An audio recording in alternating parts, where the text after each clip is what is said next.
My name is LaToya Shepard now, and I have been working with Delta Arts Alliance. This is, I think, the second full year. And I teach African dance, and I teach music as well. I teach djembe, djembe, which is a drum from Africa, and of course, it's African drumming and dance. And basically, I teach the pitches of the drum and simple rhythms, nothing complicated, very simple rhythms. And I even let the children even experiment with it. Let them hear the different pitches, hear the different sounds. Every now and again, I let them make up their own rhythm, let them be creative. The dancing portion of it, I'm not a great dancer, but I like to teach dance.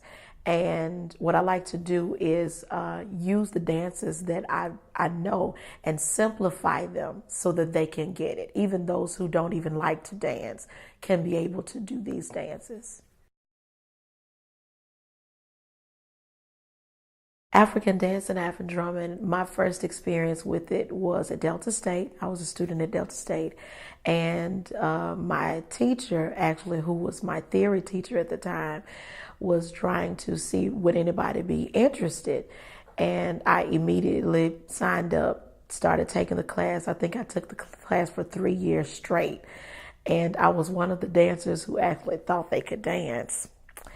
And I truly enjoyed it. As a matter of fact, I will give you a brief story. Loved it so much that 2 weeks after I had a baby, I came right back to class. It is actually quite an awesome experience because, believe it or not, nobody really does African dance around here. They do Zumba, they do a lot of other dances, but they don't do African dance. So when they get ready to do the dances, the African dances, they seem to be, mostly everybody seemed to be very excited to even, especially when people hear the drum immediately draws them. So it's a refreshing experience knowing that somebody gets a kick out of doing something that they've never done, and I'm the one that's teaching it.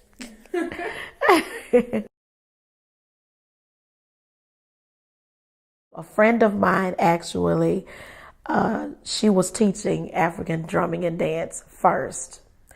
No, she was actually teaching the drumming portion of it, and no one was teaching the dance. And she called and she said, LaToya, I have a job for you. And I was like, doing what?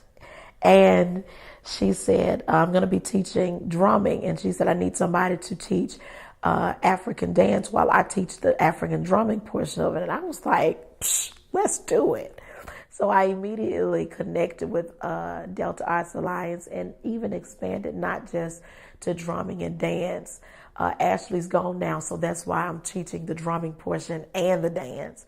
And now I also teach music as well. Teach choir, voice. Every now and again, I sneak a little piano in. It means a lot to me to be a part of Delta Arts Alliance. It's more like family now.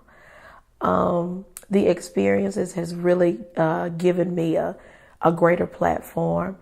As a matter of fact, that's how I got introduced to the B.B. King Museum, was through Delta Arts Alliance. And so now I work with their summer program, teaching African drumming and dance, and now music with them as well. So I'm their music teacher and their drumming teacher. So Delta Arts Alliance is a great place to connect, get experience, as well as give experience.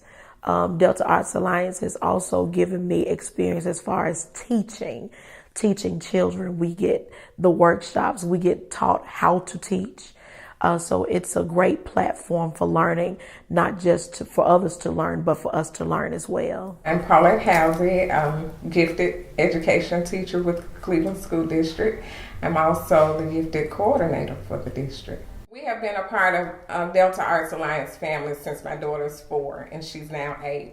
She participates in everything they have, basically. She's an ongoing dance student. She's taking the art classes, and this year she'll be taking storytelling. So we're excited about that. And I think that's vital to have an opportunity as such so that it can enhance her intellectual abilities and also add to her academic success.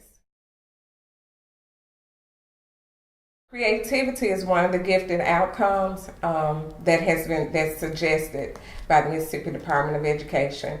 And we were trying to figure out a way to incorporate it where all of the students would get that creativity component, not just from art, but from various forms.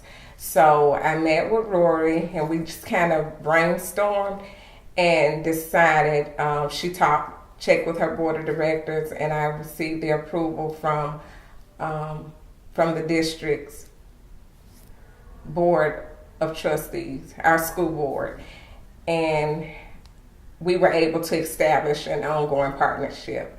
And with that partnership, we were able to serve all of the gifted students in the district, 2nd through 6th grade, with hands-on creativity projects. Now, some schools in the district do offer art, but all the schools do not offer art. So this was an opportunity to ensure that we were fulfilling our requirements for the state. And with that creativity component, it's not just the arts. Like this year, we're gonna look into doing improv speaking and African drumming. I really think it's gonna be pretty cool. Loud, but pretty cool. I think our students are gonna really enjoy it. We're excited about it, and we're looking forward to working with Ms. LaToya. I'm so grateful that Delta Arts Alliance is available in our community because there are so many children that do not have access or cannot afford programs such as this. They have been very instrumental in our lives personally, so far as providing scholarships and things that have helped my daughter. So I really wish that all the children in our community and parents would just kind of come on board, support the arts. Any type of rhythm and movement always bring people together. Dancing always bring people together, whether it's in the church, whether it's in the community, whether it's in the school. Any type of rhythm will always bring people together. And the joy that I get from seeing people as soon as they hear a drum want to come up and see what you're doing so they can do it as well. Rhythm and dancing always bring people together, no matter the race, no matter the culture. Rhythm always does it.